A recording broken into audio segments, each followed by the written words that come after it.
Hello.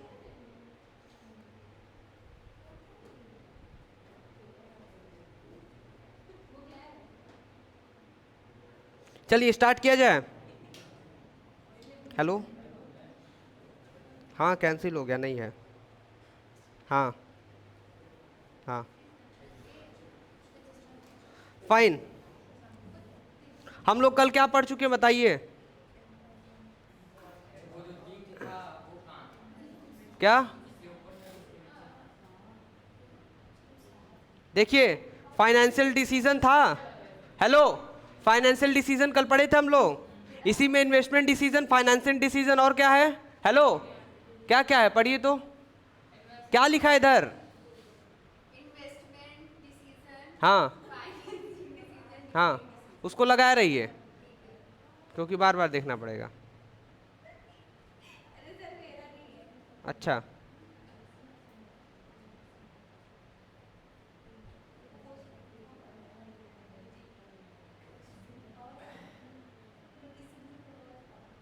अब हम लोग आज क्या पढ़ेंगे?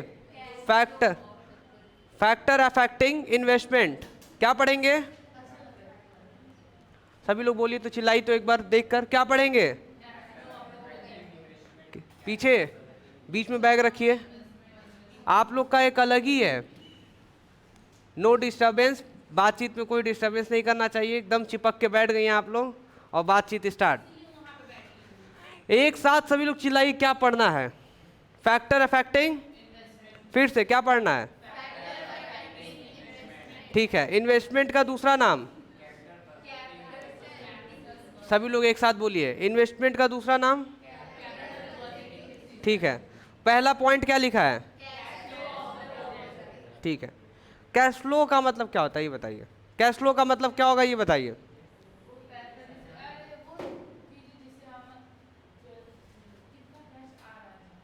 ये देखिए क्या लिखा है, सभी लोग पढ़िए तो।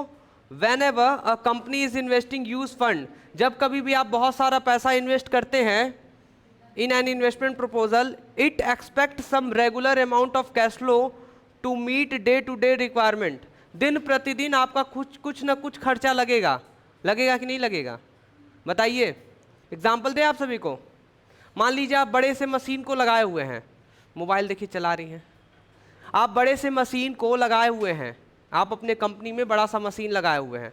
अब वो जो मशीन में आप इन्वेस्ट कर रखे हैं, उस मशीन को चलाने के लिए कुछ ना कुछ खर्चा आपको रोज़ करना ही पड़ेगा। तो जब कभी भी आप इन्वेस्ट करेंगे तो इन्वेस्ट करने से पहले देखेंगे ना कि प्रतिदिन क्या खर्चा आएगा, वो तो देखना पड़ेगा ना। जैसे एग्जाम्पल, हाँ एग्जाम्पल जैसे दे रहे हैं, मान लीजिए आप लोग एसी खरीद रहे हैं। अब एसी खरीदने से पहले आप लोग देखेंगे कि उसका महीने का बिजली का बिल कितना आता है, ये देखेंगे कि नहीं देखेंगे?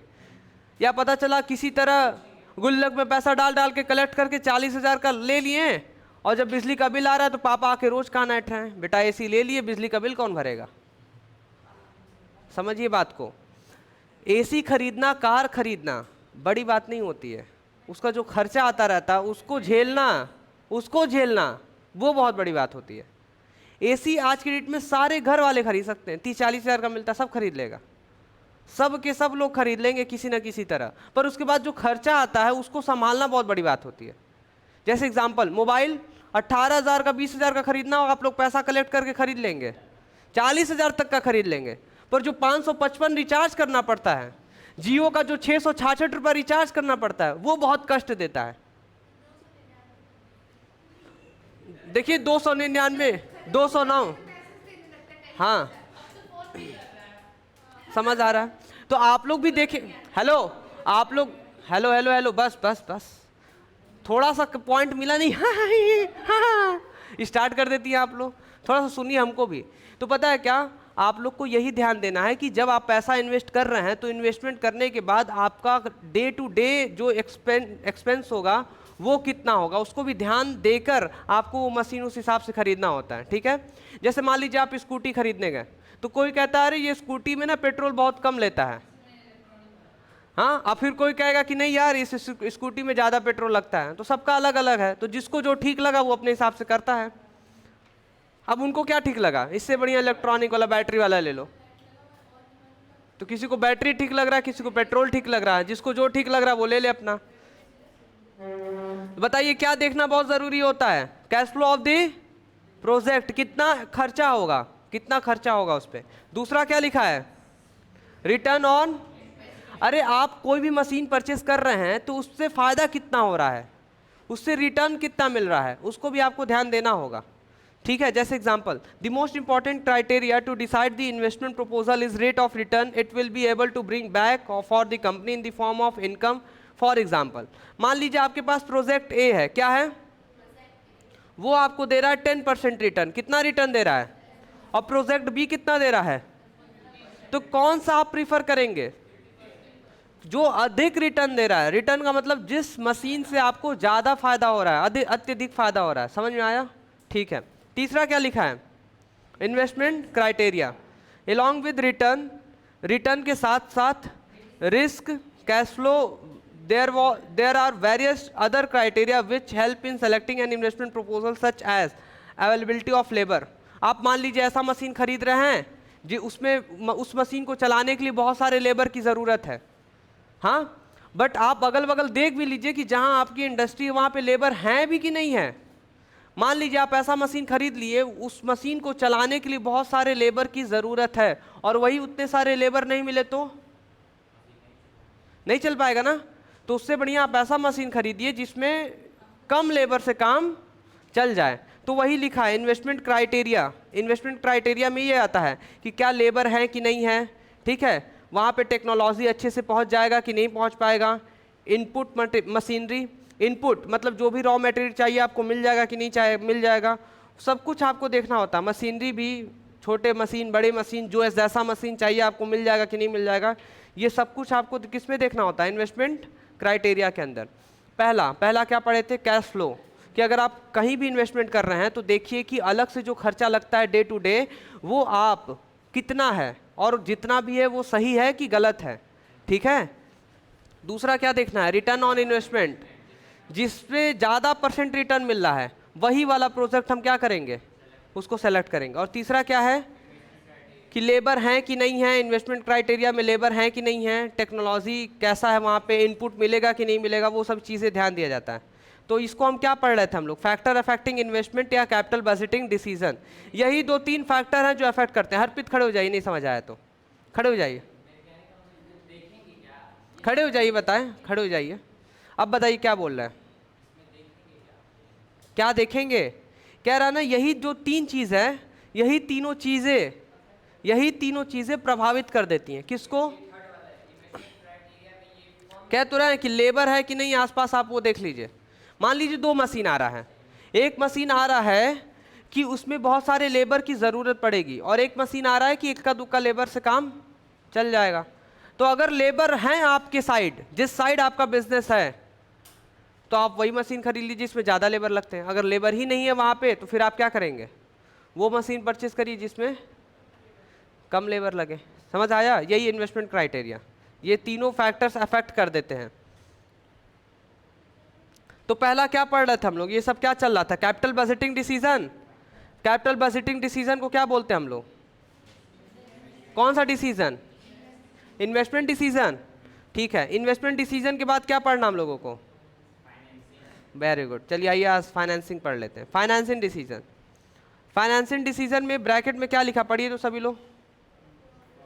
फ्रॉम विच सोर्स फाइनेंस और capital to be raise.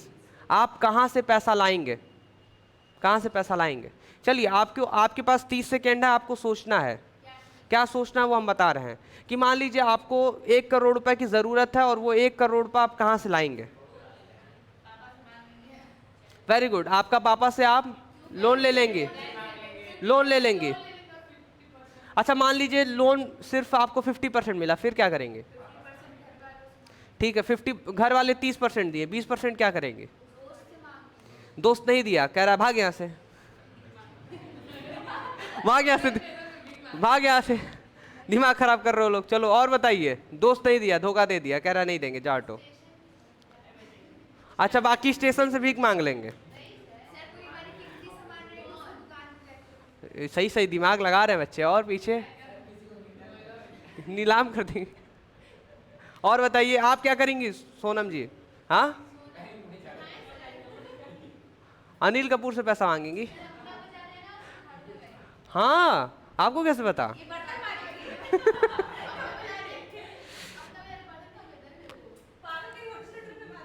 Hello guys, ये देखिए, एक मालिक का पैसा होता है, एक बोरोड फंड होता है। हेलो, एक होता है ओनर्स फंड और दूसरा क्या होता है? ओनर्स फंड का मतलब मालिक का पैसा, दूसरा आप दो तरह से पैसा ला सकते हैं।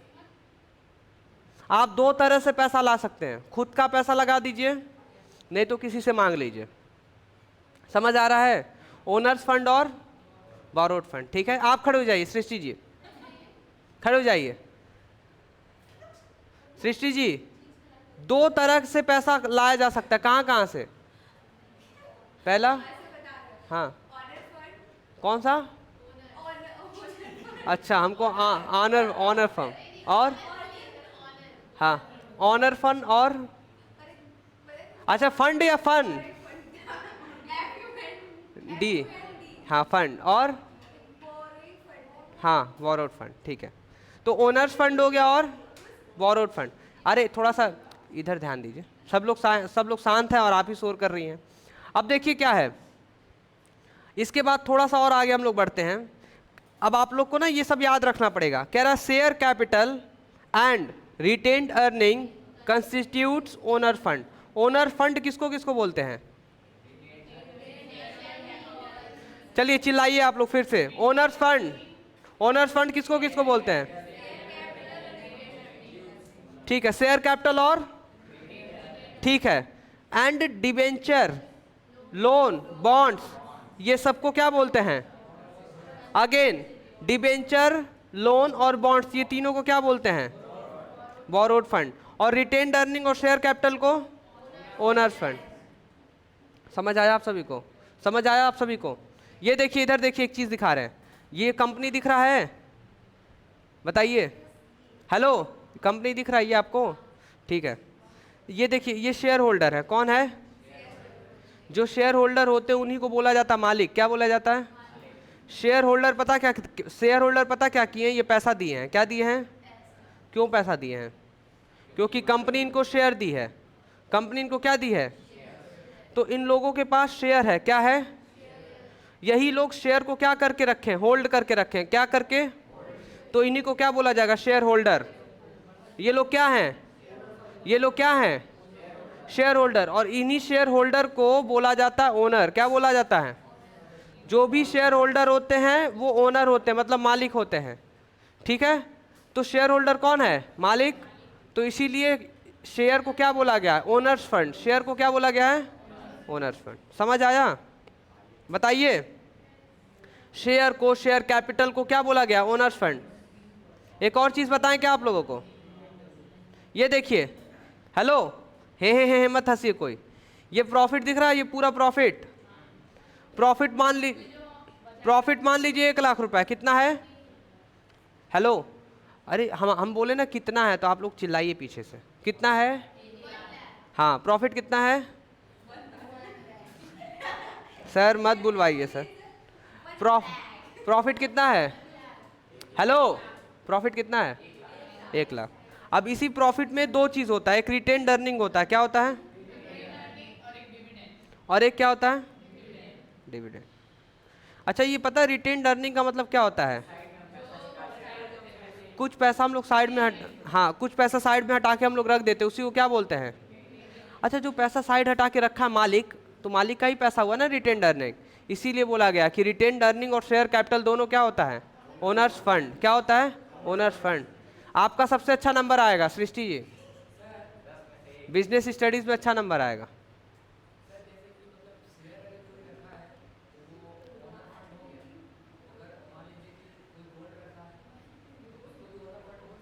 गोल्ड रखा है?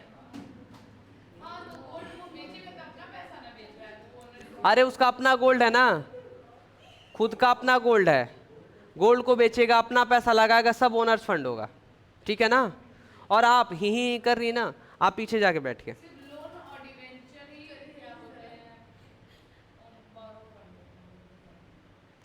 पता है क्या, बहुत सारे कोचिंग हैं, और जैसे आप बात कर रही है ना, उतना पे डांट खा जाते हैं बच्चे। ठीक है, आपको तो हम तो आपको नहीं बोल रहे हैं, आपको हम नहीं बोल रहे हैं, तो सुनिए, हमको डांटना ना पड़े, ध्यान दीजिए थोड़ा सा, ठीक है? आप लोग 12th में है ना, हमको कुछ बोलना ही नहीं पड़ा, आप लोग समझदार, हम ये मानते हैं। आगे बढ़े क्या हम लोग?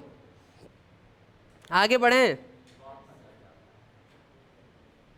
लिखा है the main concern of finance manager is to decide how much to raise from owners fund and how much to raise from borrowed fund. बीच में आदर्श, ये लाइन का मतलब बताइए तो, ये वाला पढ़िए और बताइए, आप बता देंगे, हमको पता है। नहीं दिख रहा है क्या? नहीं पढ़िए, पढ़ के बताइए, हम बताए नहीं अभी, आप पढ़ कर बताइए, समझ आ जाएगा।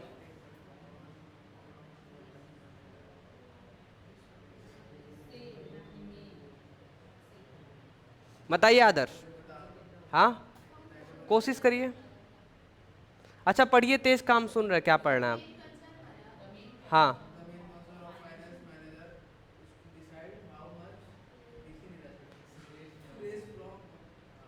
बुक है ना, नीचे बुक है ना, वहीं से पढ़ लीजिए, बुक में से पढ़ लीजिए। 383, 383, पेज नंबर 383। हाँ आप बताइए सृष्टि जी, इसका मतलब क्या होगा? अरे बहुत आसान है ये, टफ थोड़ी ना है। तो फाइनेंस मैनेजर तो borrowing funds और ऑनर डिसाइड फंड्स डिसाइड करते हैं कि कितना आपको हाँ ये डिसाइड करना पड़ेगा ना। कितना लोन फाइनेंशियल मैनेजमेंट का यही काम है। फाइन, तो हम बता रहे, समझिए, कह रहा है कि जो फाइनेंस मैनेजर होता है उसको डिसाइड करना होता है कि कितना ओनर फंड से लेगा पैसा और कितना बोरोड फंड से।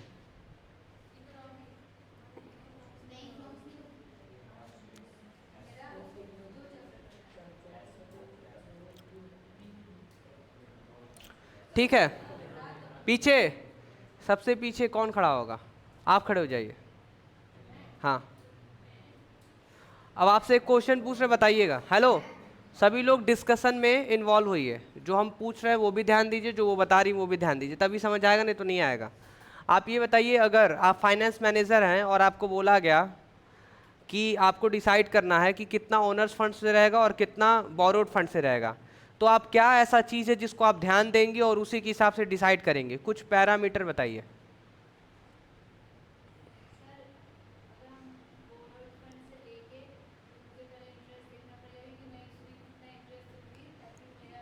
बहुत अच्छा पॉइंट, बहुत अच्छा पॉइंट, एकदम। ये कह रही है अगर आप उधार मांगेंगे तो इंटरेस्ट देना पड़ेगा, देना होगा कि नहीं? और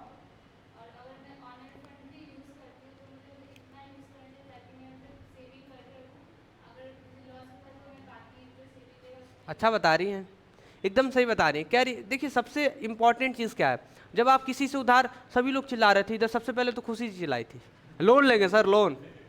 अरे भाई लोन तो ले लेंगे, लोन ले लेंगे, इंटरेस्ट भी तो देंगे, इंटरेस्ट देना होगा कि नहीं देना होगा? अपना पैसा देंगे तो ठीक है, कोई दिक्कत नहीं, कोई रिस्क नहीं है, पर लोन, लोन वाला तो परेशान कर देगा, कहेगा इंटरेस्ट भी दो मेरा पैसा भी दो। बैठ जाइए बैठ जाइए, समझ आ रहा है? तो आपको क्या ध्यान देना है, आप सभी लोग फाइनेंस मैनेजर हैं और आप लोग सीख गए क्या कि कैसे डिसाइड करना है, क्या डिसाइड करना है कि कितना हमारा ओनर्स फंड से रहेगा, कितना बोरोड फंड से। आइए थोड़ा सा और डिस्कशन करते हैं। मान लीजिए कि ओनर्स फंड पूरा लगा दिया, पूरा पैसा, तो पूरा पैसा कहाँ लगा सकते हैं? इतना थोड़ी ना पैसा होता है मालिक के पास, वो तो कुछ ना कुछ लोन लेना ही पड़ेगा। तो सब मिला के क्या करते हैं, 50% ओनर्स रख देते हैं, 50% बोरोड लग देते हैं। बोरोड में ध्यान क्या देना होगा कि आप ऐसे जगह से उधार लीजिए जहाँ पे आपका इंटरेस्ट कम जाए, जहाँ पर आपका इंटरेस्ट कम जाए, बस ये ध्यान रखना होता है, बस हो गया, फाइनेंस मैनेजर बन गए आप लोग। फाइनेंस मैनेजर बनने के लिए ज़्यादा कुछ थोड़ी ना सीखना है, बस थोड़ा थोड़ा चीज़ सीख लीजिए, बन गए, तो हो गया ना फाइनेंस मैनेजर। तो सभी लोग बोलिए, सभी लोग बोलिए I am a finance manager, बोलिए I am a finance manager.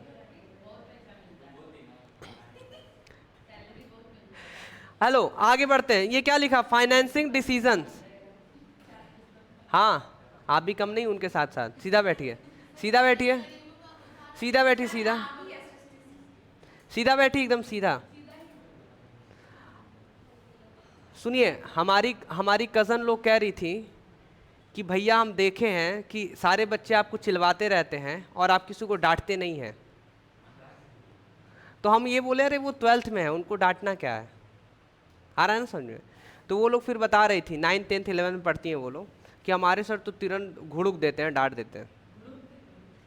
कहते स्कूल का बताने लगी, सेंट जॉन्स का DLW में जो है बनारस में, वो लोग बता रही थी कि पहले सर आते ही है, क्लास 11th कॉमर्स का बता रही थी कि सर अंदर आते ही अब कहते हैं कि मस्ती अलग जगह और जब पढ़ रहे हैं हम लोग तो वो अलग जगह।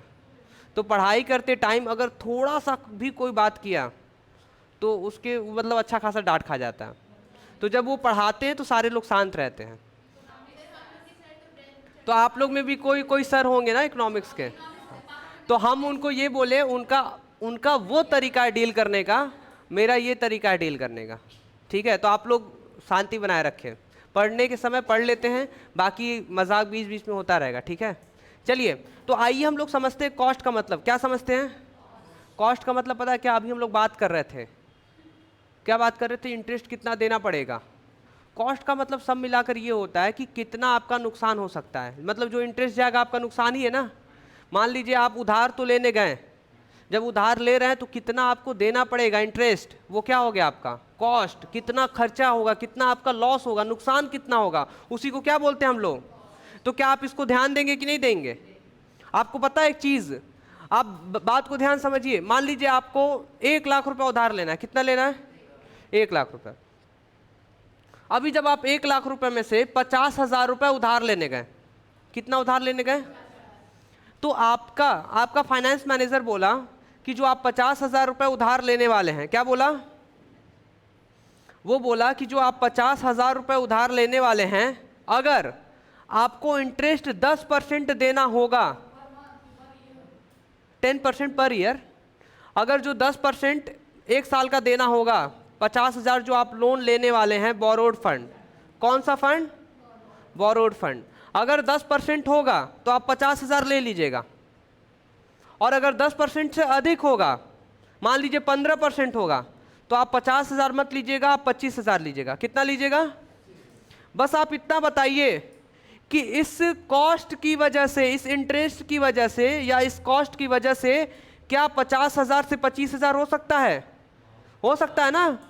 तो इसी को कहते हैं प्रभावित करना। क्या बोलते हैं इसको?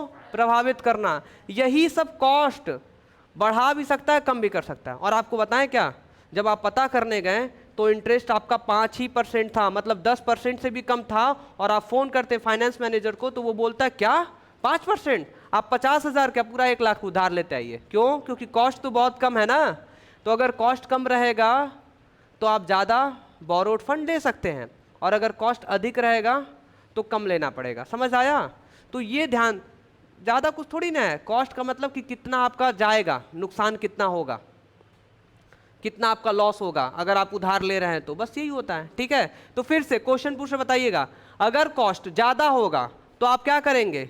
कम लेंगे बोरोड फंड, और अगर कॉस्ट ही कम रहा तो थोड़ा बढ़ा देंगे, ठीक है। तो ये 10% वाला और 5% वाला एग्जाम्पल बहुत अच्छा था, इसको हटाइए। अगर 10% है तो 50,000, और अगर 5% है तो पूरा 1 लाख ले लेंगे। कितना ले लेंगे? 1 लाख। समझ आया? ठीक है, आगे बढ़े हम लोग। दूसरा क्या है? अगर ज्यादा रिस्क रहा तो,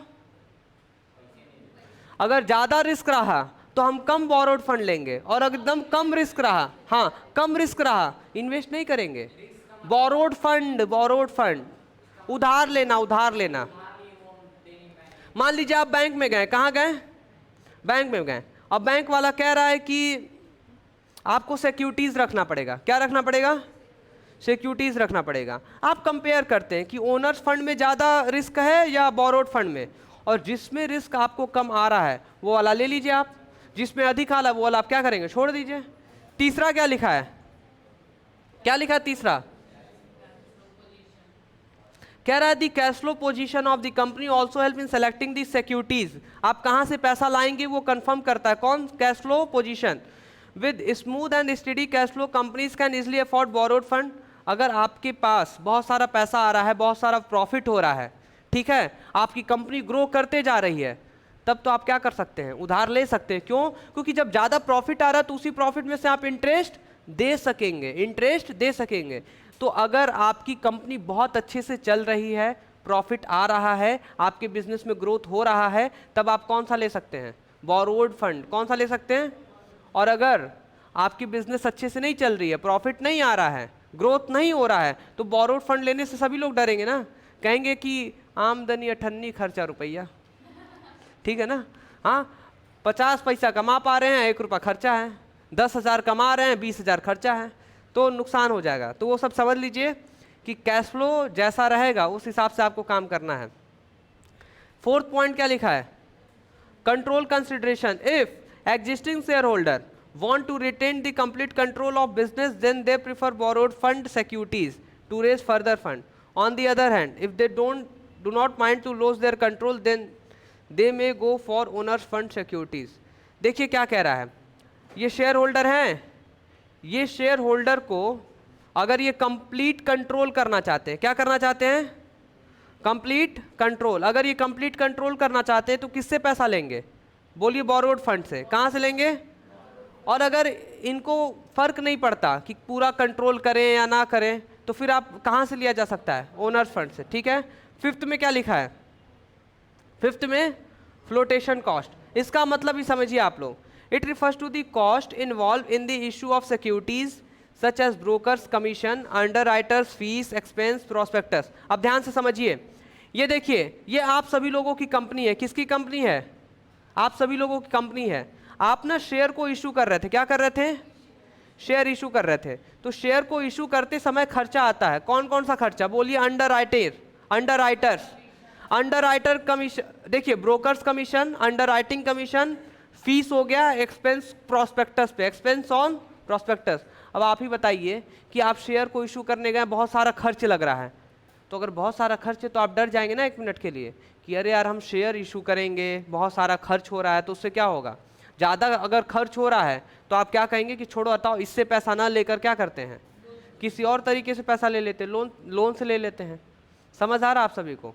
तो आप लोग को हर जगह यहाँ ये ध्यान देना है कि आपका कॉस्ट अगर अधिक है तो वहाँ से आप मत लीजिए, जहाँ पे कम है वहाँ से पैसा ले लीजिए। समझ आ रहा है। तो बस यही मिलाना होता है और आपको पूरे पॉइंट में यही लिखना है। ज़्यादा रिस्क है तो किसी और से ले लेंगे, अगर उसमें ज़्यादा रिस्क है तो किसी और से ले लेंगे, ठीक है। कम रिस्क है तो उसी से ले लेंगे। ये सब कुछ आपको लिखना है हर एक पॉइंट में। और 6 में क्या लिखा हुआ है, if a company is having high fixed operating cost then they must prefer owners fund because due to high fixed operational cost the company may not be able to pay interest on डेब्ट securities which can cause serious trouble for a company. आप ही बताइए, अगर ये लिखा है high fixed operating cost, अब high fixed operating cost का मतलब समझिए, ये आपकी कंपनी है, अब इस कंपनी को चलाने के लिए रोज का रोज, मान लेते हैं रोज का रोज आपका 10-10 लाख रुपया खर्च हो रहा है। कितना खर्च हो रहा है, रोज का रोज, ये फिक्स है कि आपको अगर अच्छे से कंपनी को चलाना है तो एक दिन में 10 लाख खर्चा करना ही करना है। बहुत बड़ी कंपनी है तो ये 10 लाख अमाउंट है, बहुत अधिक है कि नहीं है। अब जब आप इसी में परेशान हैं, हाई फिक्स्ड कॉस्ट में इसी में परेशान है जब आप, तो क्या आप लोन लेंगे और उसको पेमेंट कर पाएंगे, नहीं। क्यों, क्योंकि आप इसी में परेशान है ना। तो उस केस में क्या करना चाहिए, ओनर्स फंड लेना चाहिए। क्या करना चाहिए, ओनर्स फंड। तो आपको 1 to 6 पॉइंट समझ में आया। और इससे पहले जो पढ़े थे ओनर्स फंड, बोरोड फंड, 7 भी है नीचे। क्या लिखा है, स्टेट ऑफ, कह रहा है state of capital market. The condition in capital market also help in deciding the type of securities to be raise. During boom period, it is easy to sell equity shares as people are ready to take risk, whereas during the depression period, there is more demand for debt securities in capital market. Capital market का मतलब पता है क्या होता है, क्या बताइए। हाँ हाँ, ठीक है। ये देखिए, मान लीजिए कि एक ऐसा समय है जो बहुत ऊपर जा रहा है, फिर एक ऐसा समय नीचे आ रहा है, तो ऊपर वाला क्या हो गया, बूम, और नीचे वाला डिप्रेशन हो गया, ठीक है। तो कह रहा है कैपिटल मार्केट में क्या होता है कि हमको बूम पीरियड देखना रहता है। बूम पीरियड का मतलब कि जब वैल्यू अगर अधिक है, इसकी कोई भी शेयर की वैल्यू अधिक है, तो उस समय लोग क्या करते हैं, जल्दी जल्दी इक्विटी शेयर को बेच देते हैं। क्यों, क्योंकि उसका प्राइस बहुत ज़्यादा रहता है, प्रॉफिट उसको में ज़्यादा मिलता है, ठीक है। तो कह रहा है during boom period it is easy to sell equity share. एक कंपनी ना बहुत ज़्यादा इक्विटी शेयर क्या करेगी, बेच लेगी। और आगे क्या लिखा है, डिप्रेशन में क्या होता है, मतलब उसका शेयर का वैल्यू ही कम है। तो जब शेयर का वैल्यू कम रहता है तो उसमें किसका डिमांड किया जाता है, डेप्ट सिक्योरिटीज का, किसका? डेप्ट। अच्छा, डेप्ट सिक्योरिटीज का मतलब पता है क्या है? Borrowed fund. और इधर जो लिखा है इक्विटी शेयर, उसको क्या बोलेंगे? Owner's fund. ठीक है, तो बस यही 1 to 7 पॉइंट था। कितना पॉइंट है? क्लियर हुआ आप सभी को? तो ये 1 to 7 पॉइंट आप लोग याद कर लीजिए। बाकी कल क्या पढ़ेंगे हम लोग? Dividend decision. आज के लिए क्लास को इतना ही रखते हैं। Thank you so much.